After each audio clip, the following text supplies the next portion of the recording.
আজ সোমবারের দিনে বাড়াতে চুপি চুপি এই দোয়াটি 41 বার পড়ুন। গায়েবী সাহায্য আসবে, গুনাহ মাফ হবে, দোয়া কবুল হবে, আশা আকাঙ্ক্ষা পূরণ হবে।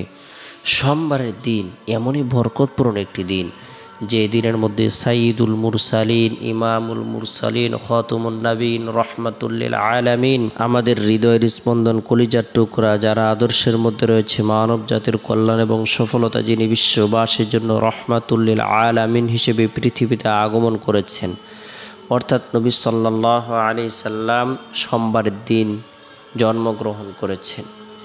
সোমবারের দিন বরকতপূর্ণ একটি দিন, ফজিলতপূর্ণ একটি দিন, মাহাত্ম্যপূর্ণ একটি দিন, তাৎপর্যপূর্ণ একটি দিন। এই দিনে আমরা প্রত্যেকেই আমাদের সময় সুযোগ অনুপাতে আমাদের সাধ্য অনুযায়ী নফল ইবাদত বন্দেগী করার জন্য চেষ্টা করব। পরিবার পরিজনদেরকেও নফল ইবাদত বন্দেগী করার ব্যাপারে উৎসাহ প্রদান করব। সোমবারের দিন ফজরের নামাজ সম্পূর্ণ করার পর রব্বুল আলামিনের তাসবিহ, তাহলিল, তাহমিদ সমূহ বর্ণনা করব। সুবহানাল্লাহ 33 বার পাঠ করব, আলহামদুলিল্লাহ 33 বার, আল্লাহু আকবার 34 বার, অর্থাৎ আল্লাহর পবিত্রতা বর্ণনা করব, আল্লাহর প্রশংসা বর্ণনা করব, আল্লাহর বরত্বকে স্বীকার করব এবং একাত্মবাদকে স্বীকার করব। লা ইলাহা ইল্লাল্লাহ, লা ইলাহা ইল্লাল্লাহ। ব্যক্তি বরকতপূর্ণ এই কালিমাগুলো আমল করবে, এই তাসবিহগুলো পাঠ করবে, আল্লাহ পাক রব্বুল আলামিন তাকে অজস্র কল্যাণ প্রদান করবেন। আল্লাহ তাআলা লক্ষ কোটি নেকি প্রদান করবেন। আল্লাহ পাক রব্বুল আলামিন তার জন্য নিয়ামতকে বৃদ্ধি করে দিবেন। আল্লাহ তাআলা তাকে এমন জায়গা থেকে রিজিকের ফয়সালা করবেন যার ব্যাপারে তার কোনো কল্পনাও ছিল না, ধারণাও ছিল না।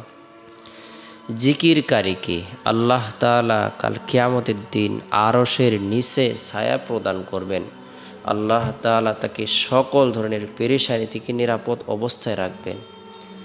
লা ইলাহা ইল্লাল্লাহ এটি এমনই বরকতপূর্ণ আমল যে আমলের বরকতে আল্লাহ তাআলা তার জন্য জান্নাত আবশ্যক করে। সাত আসমান জমিন যদি এক পাল্লায় রাখা হয়, লা ইলাহা ইল্লাল্লাহ যদি অপর পাল্লায় রাখা হয়, লা ইলাহা ইল্লাল্লাহ এই কালেমা ওজন বেশি হবে এবং আল্লাহ তাআলার কাছে অনেক পছন্দনীয় হবে। যে ব্যক্তি আল্লাহ তাআলাকে রাজি খুশি করার উদ্দেশ্যে সকাল সন্ধ্যায় আল্লাহর জিকির করবে, তাসবিহ, তাহলিল, দোয়া, দুরুদ, ওজিফা আমল করবে, আল্লাহ পাক রব্বুল আলামিন তার অন্তরকে পরিষ্কার করে দিবেন। সে আল্লাহর রহমত লাভ করবে। জিকিরের মাধ্যমে আল্লাহ পাক রব্বুল আলামিন তার কাছ থেকে শয়তানকে দূরে সরাইয়া দেবে। জিকিরের দ্বারা ফেরেশতাদের দোয়া লাভ হবে, জিকিরের দ্বারা আল্লাহর নৈকট্য অর্জন হবে। জিকিরের মাধ্যমে আল্লাহ তাআলা তাকে বিভিন্ন ধরনের আযাব, গজব, বালা, মুসিবত থেকে নিরাপত্তা রাখবেন। তাই আমরা সকালবেলায় ফজরের নামাজ সম্পূর্ণ করার পর জিকির আজকার করব, তাসবিহ, তাহলিল, দোয়া, দুরুদ, ওজিফা আমল করার জন্য চেষ্টা করব। এরপরে সোমবারের দিন জোহরের নামাজ সম্পূর্ণ করার পর নিরিবিলি এক পরিবেশের মধ্যে বসে গুনাহ মাফের উদ্দেশ্যে 41 বার ইস্তিগফারের আমল করব। আস্তাগফিরুল্লাহ রাব্বি মিন কুল্লি যামবি ওয়া আতুবু ইলাইহি, আস্তাগফিরুল্লাহ রাব্বি মিন কুল্লি যামবি ওয়া আতুবু ইলাইহি। যে ব্যক্তি বিগত দিনের গুনাহের কথা স্মরণ করে, নাফরমানের কথা স্মরণ করে, অন্যায় অপরাধের কথা স্মরণ করে বরকতপূর্ণ এই ইস্তিগফারের আমল করবে, আল্লাহ তাআলা এত বেশি খুশি হবেন, আনন্দিত হবেন এবং তাকে পছন্দ করবেন, ভালোবাসবেন। যদিও তার গুনাহ মরুভূমির বালুকারাশি পরিমাণ হয় না কেন, আল্লাহ তাআলা তা ক্ষমা করে দেবেন। যদিও তার গুনাহ সমুদ্রের ফেনা পরিমাণ হয় না কেন, আল্লাহ তাআলা তা ক্ষমা করে দেবেন। সুবহানাল্লাহ, আল্লাহ তাআলা কত বড় দয়াশীল, অনুগ্রহকারী যে বান্দার গুনাহ মরুভূমির বালুকারাশি পরিমাণ হয় না কেন, তবু আল্লাহ তাআলা মাফ করে দিবেন। যদিও তার গুনাহ সমুদ্রের ফেনা পরিমাণ হয় না কেন, আল্লাহ তাআলা অনুগ্রহ করে তার উপর রহমত বর্ষণ করে তার জীবনের সকল গুনাহগুলো ধুয়ে মুছে নবজাত শিশুর ন্যায় নিষ্পাপ করে দিবেন। ইস্তিগফারের আমল করব। এরপরে গুরুত্ব সহকারে বরকতপূর্ণ এই দোয়াটি চুপি চুপি 41 বার আমল করব।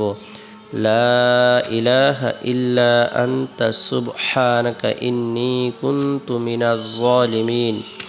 লা ইলাহা ইল্লা আনতা সুবহানাকা ইন্নী কুনতু মিনাজ জালিমিন। বর্ণনা করছি, নিশ্চয়ই আমি অপরাধীদের অন্তর্ভুক্ত। সূরা আম্বিয়া আয়াত নং 87। লা ইলাহা ইল্লা আনতা সুবহানাকা ইন্নী কুনতু মিনাজ জালিমিন।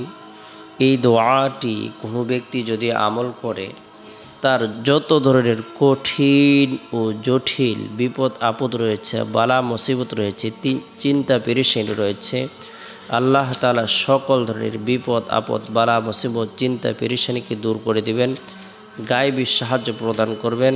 আল্লাহ তাআলা তার দোয়াকে কবুল করবেন।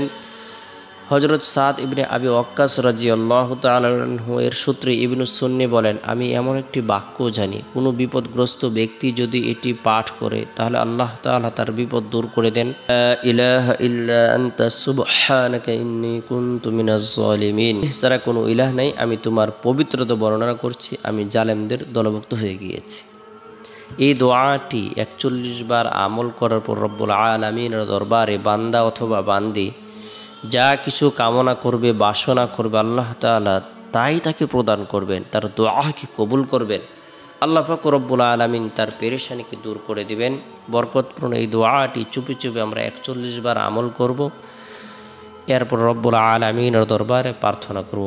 এরপরে সোমবারের দিন আসরের নামাজ সম্পূর্ণ করার পর গুরুত্ব সহকারে কোনো ধরনের কথাবার্তা না বলে বরকতপূর্ণ এই দোয়াটি 3 বার আমল করব। বিসমিল্লাহিল্লাযী লা ইয়াদুররু মা'a ইসমিহি শাইউন ফিল আরদি ওয়ালা ফিস সামাই ওয়া হুয়াস সামিউল আলিম। বিসমিল্লাহিল্লাযী লা ইয়াদুররু মা'a ইসমিহি শাইউন ফিল আরদি ওয়ালা ফিস সামাই ওয়া হুয়াস সামিউল আলিম। কোনো ব্যক্তি যদি বরকতপূর্ণ এই দোয়াটি 3 বার আমল করে, আল্লাহ তাআলা অনাকাঙ্ক্ষিত বিপদ আপদ থেকে, বালা মুসিবত থেকে নিরাপত্তা দান করবে। এরপরে সোমবারের দিন শেষ হওয়ার পর যে রাত আসে, এই রাতটি হলো বরকতপূর্ণ একটি রাত। এই রাতের মধ্যে বিশেষ করে এশারের নামাজ সম্পূর্ণ করার পরে আমরা যারা কোরআন পড়তে পারি, আমরা সূরা মুলক তেলাওয়াত করব। তাবারাকাল্লাযী বিয়াদিহিল মুলক ওয়া হুয়া আলা কুল্লি শাইইন কাদির। কোনো ব্যক্তি যদি রাতে সূরাতুল মুলক আমল করে, আল্লাহ তাআলা তার জন্য যে কল্যাণকর বিষয়টি প্রদান করবেন, আল্লাহ তাআলা তাকে কবরের ফিতনা, কবরের সওয়াল জবাব, কবরের আযাব থেকে নিরাপত্তা দান করবেন।